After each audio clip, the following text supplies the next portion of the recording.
Cu roșu trebuie să arate. Ha? Dar unde suntem acum? La ce? Cum îi spune? Noi suntem la Schneitach. Schneitach. Și aici ce se produce acum? Acum se petrece... O bătălie cu cu zăpadă. Să nu trage în cameră, mă! Nu trage la echipa de filmare. Trage?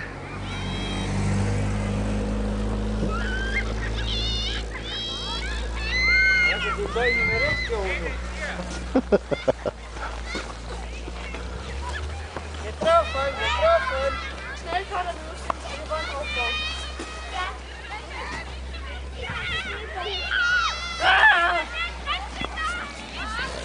Uite câte lume. Țac! Nein, ich habe ihn abgemacht. Doch!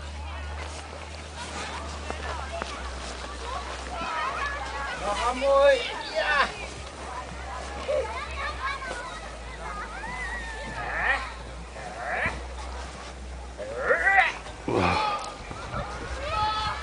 Tot mai vine lume încă.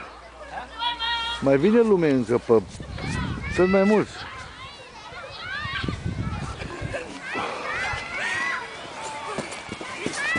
Tu mi-ai zăpada, nu-i corect. Tu mi-ai zăpada.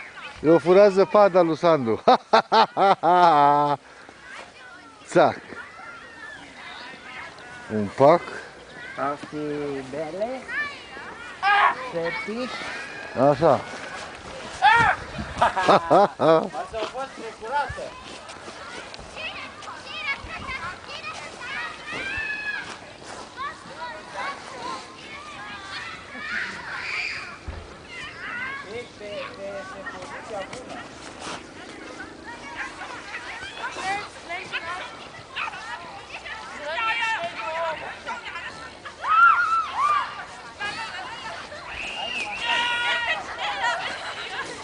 Eu zic că nu-i bine că ne-a pus aici că e șoseaua. Nu-i bine aici că e șoseaua. Mai trece cât o mașină? Da, mașinile trec mai rar ca să Da. Gata, eu nu mai dau, tu mă nimerești. Ia. Eu dau numai în cara. Ia că tot că vine mașina.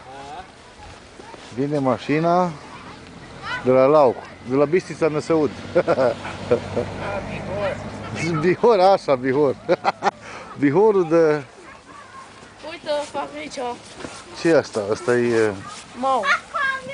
Nu-i Maur, ăsta e Everestul.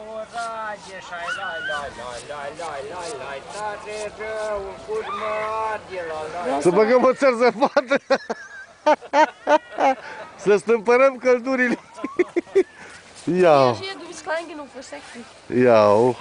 Iau. Poate ce vine ăsta, șeful cu casa și ne ia la întrebări, că uite ce facem aici. Da, i-a aruncat zăpada omului. E făcut zăpada omului să nu mai poată să iasă din garaj cu mașina.